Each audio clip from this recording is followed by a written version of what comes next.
Welcome back, Sebastian here. So time for my power rankings for the 2024 Austrian Grand Prix.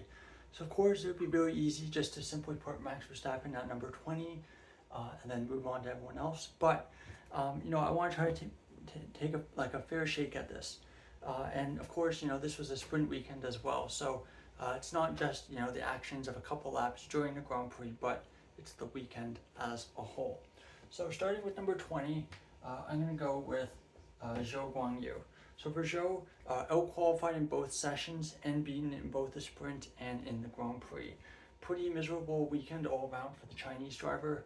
Not a whole lot more to add. Number 19, I decided to go with Logan Sargent.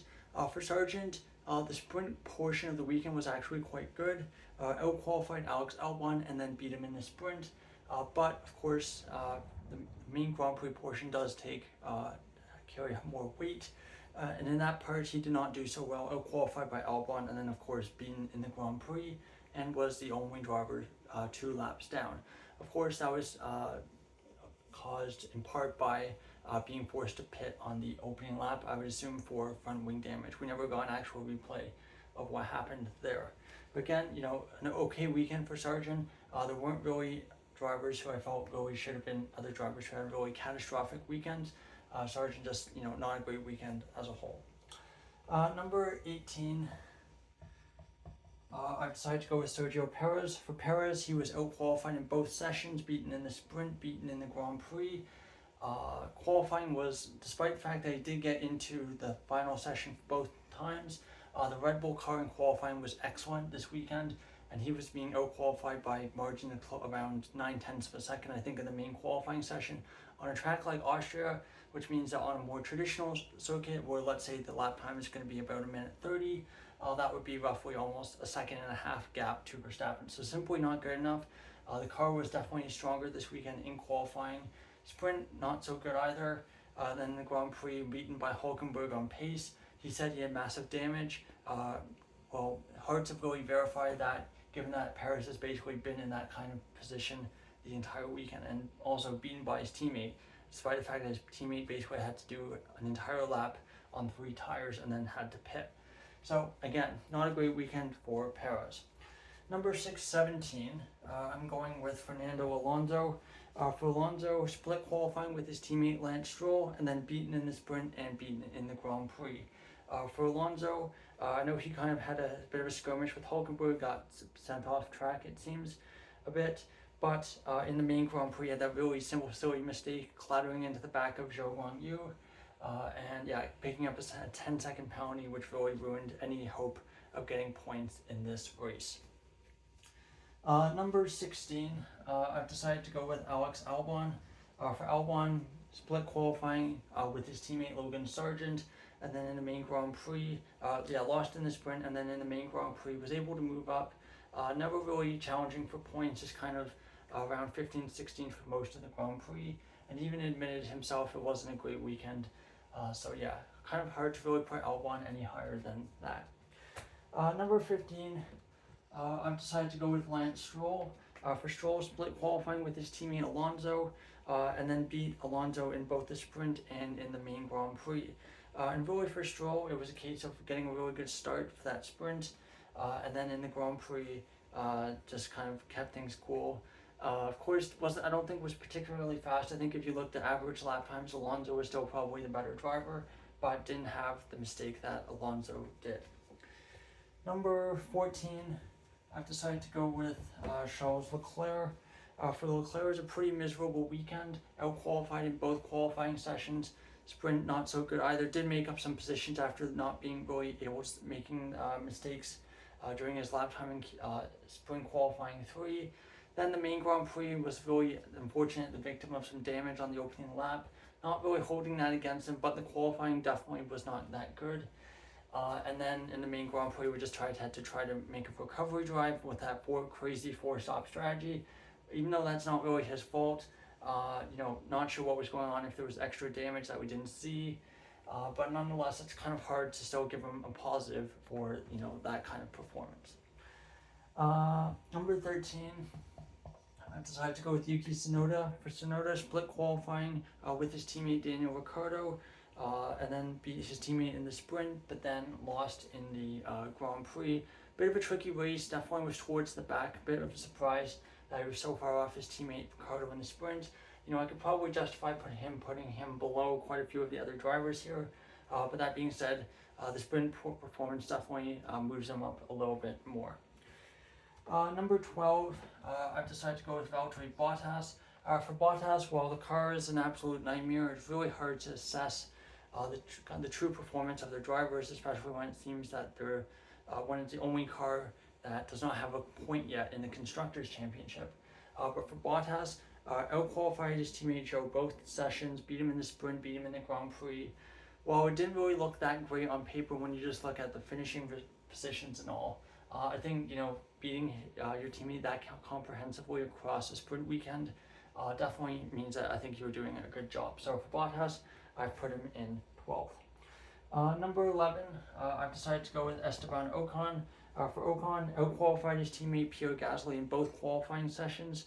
Beat him in the sprint, lost the Grand Prix. Felt that he was lacking a little bit in race pace during the Grand Prix. His teammate Gasly definitely looked a little bit better there. But that being said, the one lap pace was good. The pace in the sprint was pretty good as well. So not a terrible weekend for Ocon. Number 10, I'm going to go with Lewis Hamilton. For Hamilton, beaten in all 4 competitive sessions by his teammate George Russell. Thought he was okay. I think, whenever your teammate wins, of course, it's never a great feeling. You always want to be beating your teammate. You always want to be winning. And now, in his time together with as teammates with George Russell, Hamilton has 0 wins. Russell has 2.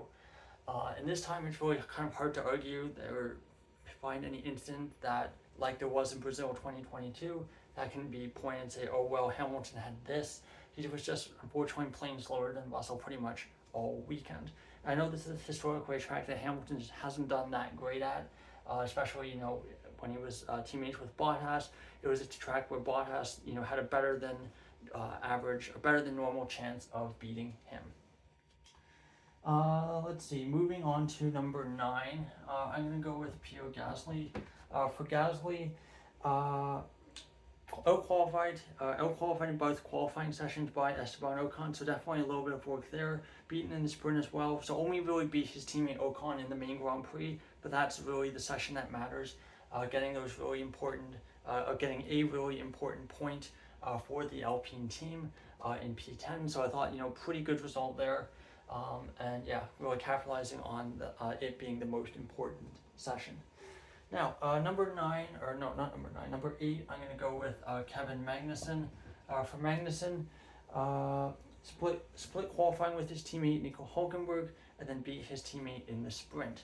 For Magnussen, while he did beat his teammate in the sprint by a good margin, in the main Grand Prix itself, just a little bit off the pace of his teammate Hülkenberg, but still able to come home in some really good points, showing that the car was, for whatever reason, was working really well this weekend. I think still, even then, the gaps between those cars are still pretty small. So you still need to perform well, even when the car is performing well, if you want to get points. If you're in one of those bottom 6 teams at this point.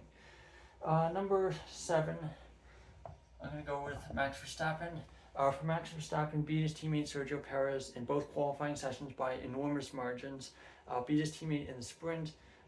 Won the sprint, and then of course beat his teammate Sergio Perez in the Grand Prix by 20 seconds, despite everything that happened to him. Now for Verstappen, basically up to lap 64, I believe, of the Grand Prix, he had been basically flawless all weekend. Of course, he was being very, very aggressive defending against Norris, and I think you can definitely justify saying, he went too far, made a mistake. Of course, was penalized for that mistake with that 10-second penalty as well. But, I'm not going to put him down at the bottom just for that. He drove very, very well all weekend, with the exception, of course, of those aforementioned laps. And then, towards the end, basically just brought the car home in P10 or P5 and lost himself, basically 15 points there. I think realistically in the championship, it's not in the Drivers' Championship. I don't think it's going to make a big difference. But, given where things are trending in the Constructors' Championship, it could definitely have big ramifications there. But of course, that really means that Perez needs to be pulling his weight more than just assuming Verstappen is going to win every Grand Prix from here on out. Where are we at? Number six. Number six, I'm going to go with Daniel Ricciardo. For Ricciardo, split qualifying with his teammate Tsunoda and lost in the sprint, but was ahead in the Grand Prix. Came home to ninth place. Two really important points for Ricciardo and the team. Honestly, a better weekend, and I think it really feels the last couple weekends like he's getting a bit better, and he's definitely not having the massive gaps like he had to Tsunoda, that he had in the first 4 or 5 races of the season. So definitely it's been a bit better lately, and this time out in Austria, again, a better performance. Number 5, I'm going to go with Oscar Piastri. For Piastri, out-qualified both qualifying sessions, but were very, very close in the sprint qualifying. In the main qualifying, his fastest lap time would have been good enough for third on the grid, but of course it was unfortunately over track limits by a very, very small margin. Unfortunately, it's a very black and white rule. If it's over, it's over. If it's within track limits, it's good. So yeah, one really, really small mistake. That being said, the race pace was really, really strong, able to come through the field, overtook Perez, overtook Sainz, overtook Hamilton, and got himself a P2. And I think, he was even admitting in the post race interview, this was really a race of, what could have been. This could have been his first Grand Prix win if he had been starting up in the top 2 or 3 positions from the start of the Grand Prix. But, not to be, but still, I thought it felt a really good weekend overall for Piastri. Number 4, I'm going to go with Nico Hülkenberg. So for Hülkenberg, the sprint portion of the weekend was pretty poor. Out-qualified there by Magnussen, beaten in the sprint, but the main portion of the Grand Prix week 1 was very, very good. Qualified P9, best of the rest now that Aston Martin's fallen off a cliff. And in the main Grand Prix, came home to a 6th place result. Of course, helped by Norris's DNF, helped by Leclerc having a disaster of a weekend. But still beat Sergio Perez basically on pace, with, of course, Perez saying that he has damage. But still, really, really strong result for Hülkenberg and a massive haul of points relative to what they would normally get. Number 3, I think the other thing to mention for Hülkenberg is that one of the reasons I didn't put him higher is just that he, of course, got that penalty for forcing Alonso off track during the sprint. And yeah, I think, speaking of penalties, again, for L1 as well, I forgot to mention, but for L1, I remember this when I made the rankings, but for L1, of course, got that clumsy 5-second penalty for crossing the white line, same as Hamilton. So, number 3, I've decided to go with Carlos Sainz. For Sainz, really strong weekend, beat his teammate Charles Leclerc in all 4 sessions, got himself a podium in the end as well in the Grand Prix, and they kind of admitted they were not really on the pace of the Red Bulls, not on the pace of the McLarens either. Arguably, depending on how you compare themselves to the Mercedes, arguably the 4th best team, and still ending up with a podium was, I think, a really good job for Sainz. Now, number 2, I'm going to go with Lando Norris. For Norris, out-qualified his teammate Oscar Piastri in both qualifying sessions, but actually lost in the sprint and lost in the main Grand Prix. Now, of course, everyone's going to be talking about lap 64 incident between himself and Max Verstappen. I think for Norris, I think it's hard to say, but I know for Verstappen, his defense was that Norris was dive bombing him, but really it's kind of hard to dive bomb someone on the outside of the corner, which is where that contact happened. Verstappen basically just came across, and so I think that penalty was definitely justified. For Norris, I'm not really sure what more he could have done in that exact situation. I definitely feel like the McLaren doesn't have the straight line speed that, for example, the Red Bull with DRS does, so it's definitely harder to make those overtakes stick. But that being said, for Norris, it wasn't a perfect weekend either. Of course, lost in the sprint to his position in the sprint to his teammate Piastri, and of course picked up that 5-second penalty for track limits. It really felt like, based on the timing, that he had gotten the penalty, but they didn't want to give it to him for the last one with the collision with Verstappen, the lap before, lap 63.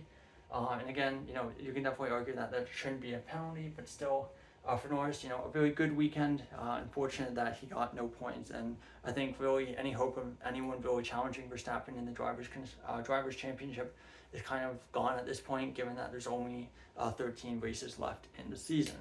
Now, for number one, I've decided to go with the race winner, George Russell. Even though you really could make an argument for Norris being in that spot, you could make an argument for Sainz being in that spot as well. For Russell, drove a really solid weekend and drove really well all weekend long. Beat his teammate Lewis Hamilton twice in qualifying, beat him in the sprint, and beat him in the main Grand Prix. Just really solid race pace, and was there to really pick up the pieces when things fall apart for Norris and for Verstappen. So there you go. There's my power ranking for the 2024 Austrian Grand Prix. Thank you so much for watching, and goodbye.